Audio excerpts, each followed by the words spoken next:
नमस्कार, जी न्यूज पर बिलासपुर और प्रदेश भर की तमाम ताजा तरीन खबरों के साथ इस वक्त मैं हूं आयुष। खबरों की ओर बढ़ने से पहले नजर डालते हैं आज के हेडलाइंस पर।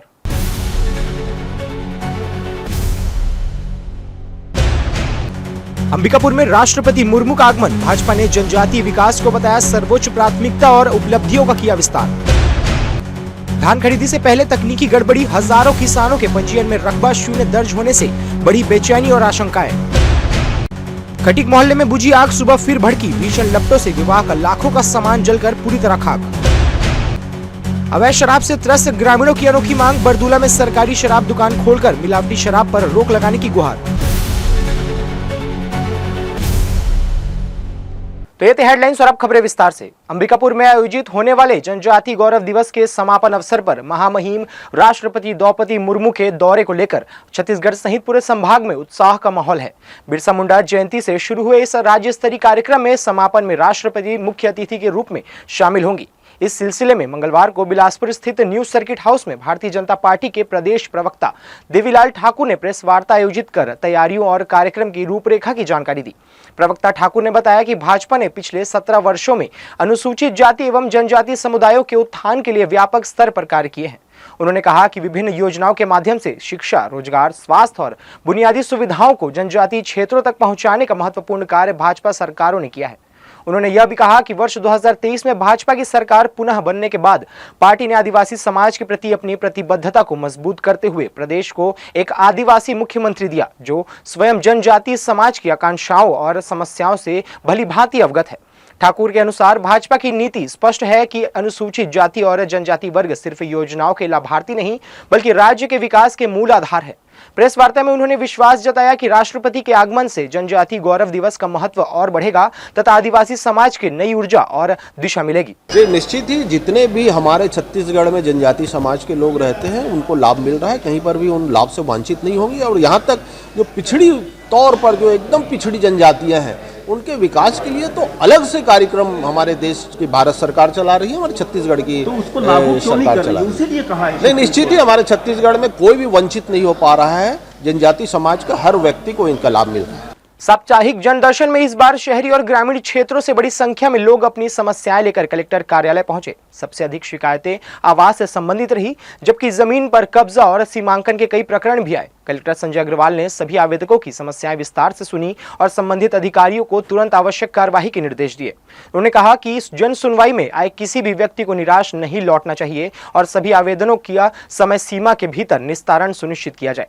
इसके बाद हुई टीएल बैठक में कलेक्टर ने विभिन्न विभागों के कार्यों की समीक्षा की। उन्होंने शासन की जन कल्याणकारी योजनाओं की प्रगति, क्रियान्वयन और जमीन पर उनके प्रभाव पर चर्चा की। कलेक्टर ने अधिकारियों को फील्ड में अधिक समय देने, आमजन से संवाद बढ़ाने और लंबित प्रकरणों के शीघ्र एवं पारदर्शी निस्तारण पर जोर दिया। आवास, राजस्व, सामाजिक सुरक्षा और बुनियादी सुविधाओं से जुड़े मामलों की अलग से समीक्षा की गई अलग से तथा जनदर्शन में मिले आवेदनों को प्राथमिकता से निपटाने निर्देश दिए गए। टीएल में विभागीय कार्यों की समीक्षा होती है और जनदर्शन में लोग आते हैं और वो अपनी जो भी आवेदन है वो आवेदन देते हैं।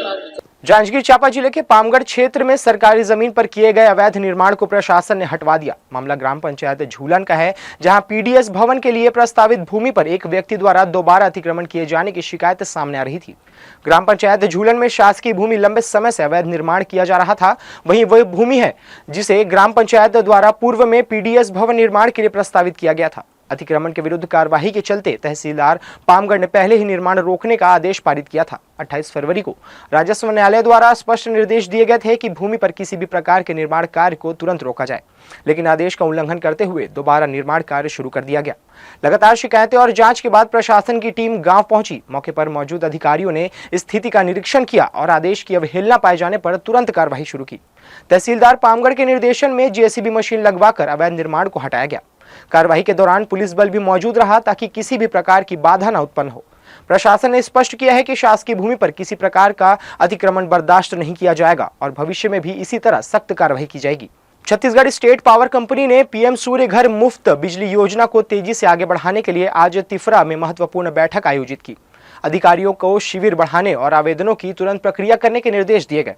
बिलासपुर स्थित तिफरा प्रशासनिक भवन के सभा कक्ष में Chhattisgarh state power distribution company limited ने मुंगेली जिले के अधिकारियों और रजिस्टर्ड सोलर वेंडरों की समीक्षा बैठक आयोजित की। बैठक का उद्देश्य था पीएम सूर्य घर योजना को जमीनी स्तर तक प्रभावी ढंग से लागू करना। मुंगेली संभाग के अधिकारियों ने बताया कि योजना के व्यापक प्रचार प्रसार के बाद 1 से 10 नवंबर तक लगभग 10,000 आवेदन प्राप्त हुए हैं। यह दर्शाता है कि आम जनता में योजना को लेकर उत्साह बढ़ रहा है।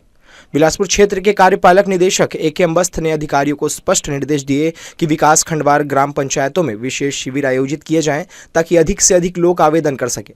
उन्होंने यह भी कहा कि प्राप्त आवेदनों पर तत्काल कार्रवाई की जाए, वेंडरों का चयन तेजी से हो और तय समय सीमा में सभी लाभार्थियों के घरों पर सोलर रूफटॉप लगाए जाएं।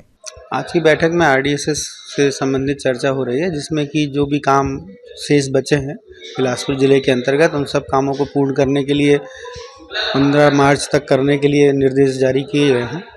और इसमें करीबन 150 के आसपास तो ट्रांसफार्मर लगाए जाने हैं और कुछ छोटे काम 11 kV और 33 kV जो इंटर कनेक्शन के वो काम होने हैं। बैठक में अधीक्षण अभियंता सुरेश जांगड़े, सुश्री स्मिता सूर्यवंशी, कार्यपालन अभियंता NR भगत समेत मुंगेली जिले के सहायक अभियंता और पंजीकृत वेंडर उपस्थित रहे। अधिकारियों ने अपने अपने क्षेत्रों की प्रगति और चुनौतियों पर भी चर्चा की। पावर कंपनी का कहना है कि योजना को गति देने के लिए लगातार मॉनिटरिंग की जाएगी। विभाग का लक्ष्य है कि अधिक से अधिक उपभोक्ता मुफ्त बिजली की इस लाभ से जुड़े और जिले में सौर ऊर्जा उत्पादन को बढ़ावा मिले। जी न्यूज के लिए राकेश खरे के साथ मोहम्मद नासिर की रिपोर्ट। धान खरीदी सीजन शुरू होने से पहले जिले के हजारों किसान बड़े संकट में हैं। तकनीकी गड़बड़ी के कारण कई किसानों के पंजीयन में रकबा 0.000 दर्ज हो गया है, जिससे समर्थन मूल्य पर धान बेचने को लेकर संशय पैदा हो गया है। किसानों का कहना है कि अगर त्रुटि जल्द दूर नहीं हुई तो वे अपने उपज सरकारी खरीदी केंद्रों में बेच नहीं पाएंगे। ग्राम पंचायत केवटाडी, भूतहा पटवारी हल्का क्रमांक 23 और गोड़ाडीह सेवा सहकारी समिति पंजीयन क्रमांक 57 के कई किसानों के पोर्टल पर रकबा 0 दिख रहा है, जबकि वे बताते हैं कि उनका पंजीयन समय पर एग्रीस्टेक और कैरी फॉरवर्ड प्रक्रिया के तहत किया गया था। इसके साथ ही कई किसानों की गिरदावरी रिपोर्ट में भी फसल विवरण अनुपलब्ध बताया जा रहा है, जिससे ऐसा प्रतीत होता है मानो खेतों में धान की बुआई ही ना की गई हो। यह समस्या न केवल धान विक्रय में है बाधा बन रही है, बल्कि अन्य सरकारी लाभ और कृषि योजनाओं पर भी असर डाल रही है। समस्या को लेकर प्रभावित किसान सामूहिक रूप से बिलासपुर कलेक्ट्रेट पहुंचे और कलेक्टर के नाम आवेदन सौंपकर पूरे मामले से अवगत कराया। और ग्राम पंचायत केवटाडी के जो रकबा है यह नहीं दिखाते, 0-0 दिखाते। हम कलेक्टर साहब के बाद सितंबर में आ रहे हैं, अक्टूबर में आ रहे हैं, तहसीलदार लदे हैं, SDM लदे हैं, फिर भी काम नहीं हुआ थे। पूरा किसान भयभीत है कि धान हमारे बेचाही कि नहीं बेचाही, कर्ज बोड़ी हम काम छूटबो। बहुत ही बड़ी समस्या है हमारे गाँव के, धान के नहीं हुआ है। जाते हैं वहाँ टोकन कटवाने के लिए तो रकबा किसान का दिखाते हैं, 0-0 बताते हैं। समस्या तो बहुत है वर्तमान में। इनके पूर्व हम लोग ये तीसरी बार है, आदरणीय कलेक्टर साहब, SDM साहब, तहसीलदार जी के कार्यालय में भी पहुंचे थे। इनके पूर्व करीबन हम लोग 70-75 गांव से थे और अभी भी करीबन 25-30 जने हैं। और किसान असमंजस में है कि धान बिक्री होगा कि नहीं, ये बहुत बड़ी समस्या है। गेवरा बिलासपुर मेमू हादसे की जांच में अब एक अहम जानकारी सामने आई है। गंभीर रूप से घायल असिस्टेंट लोको पायलट रश्मि राज का बयान रिकॉर्ड कर लिया गया है, जिसमें उन्होंने दुर्घटना से ठीक पहले की चौंकाने वाली परिस्थिति बताई है। जांच अधिकारी इस बयान को हादसे की बड़ी कड़ी मान रहे हैं। 4 नवंबर के भीषण रेल हादसे में अब तक 12 लोगों की मौत हो चुकी है, जबकि 20 से अधिक यात्री घायल हुए थे। 48 किलोमीटर प्रति घंटे की रफ्तार से मेमू ट्रेन लाल खदान में खड़ी मालगाड़ी के ब्रेक यान से टकरा गई थी, जिससे इंजन वैगन पर चढ़ गया। हादसे में लोको पायलट विद्यासागर की मौके पर ही मौत हो गई थी, जबकि ALP रश्मि राज गंभीर रूप से घायल हुई। उनकी स्थिति गंभीर होने के कारण पहले बयान दर्ज नहीं हो पाया था, लेकिन दुर्घटना के 10 दिन बाद सुरक्षा अधिकारियों ने अस्पताल में उनसे पूछताछ की। सूत्रों के अनुसार रश्मि राज ने बताया कि दुर्घटना से ठीक पहले एडवांस सिग्नल सिंगल येलो था। आगे के सिग्नल को लेकर लोको मास्टर ने कहा था कि सिग्नल ओके है। तभी लोको कैब का सनलाइट पर्दा अचानक गिर गया और उसे हटाने के दौरान सामने खड़ी मालगाड़ी दिखी, पर तब तक बहुत देर हो चुकी थी। ALP ने तत्काल इमरजेंसी ब्रेक लगाया, लेकिन कम दूरी होने के चलते टक्कर टालना संभव नहीं रहा। जांच अधिकारियों ने सिग्नल, गति, दृश्यता और कैब की स्थिति को लेकर कई सवाल पूछे, जिनके जवाब रश्मि राज ने क्रमवार दिए। इसमें CRS लेवल की इंक्वायरी हो रही है। CRS उन्होंने यहाँ के बिलासपुर डिवीज़न में 2 दिन अलग अलग लेवल की इंक्वायरी की है। उसमें रेलवे का स्टाफ और ऑफिसर्स को बुलाया गया था और अभी वो उसका रिपोर्ट सबमिट करेंगे बाद में। इधर विभाग ने एएलपी रश्मि राज को निलंबित कर दिया है। रेलवे अधिकारियों का कहना है कि अंतिम जांच रिपोर्ट आने के बाद ही आगे की कार्रवाई तय की जाएगी। जांच अब निर्णायक मोड़ पर पहुंच गई है।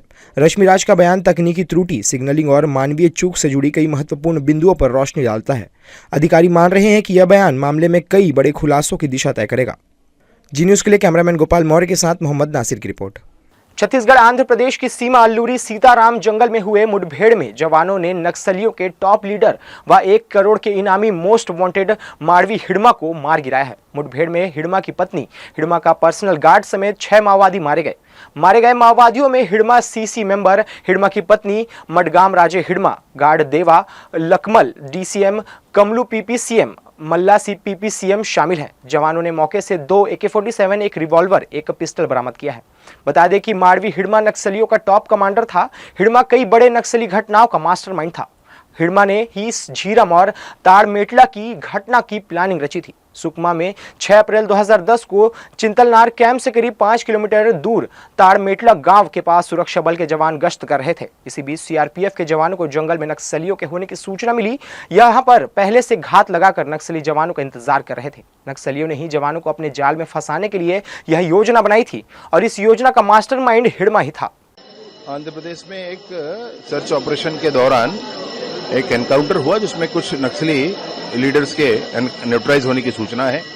उसमें कुछ नाम भी हैं, एक सीसी मेंबर जिसमें हिड़मा का भी नाम आता है। तो ऐसे कुछ लोगों के न्यूट्रलाइज होने की सूचना है। कंफर्मेशन होना अभी शेष है। मैं जाकर के घर वालों से मैं मिला था, माता जी उन्होंने भी अपील की थी। वहां पर अन्य जितने नक्सल संगठन के लोग हैं, वारसे देवा वगैरह, उनके भी घर वालों से अपील की। उन लोगों ने अपील की है वापस आ जाएं।